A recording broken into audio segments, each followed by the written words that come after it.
kita? Polrestabes Palembang. Apa tujuan kita?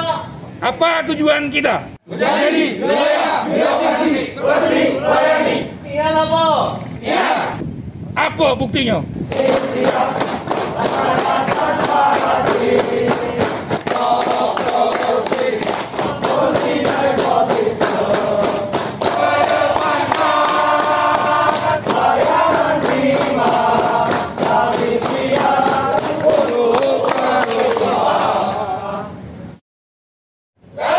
Polrestabes Palembang siap melayani ikhlas dan bangga berdiri.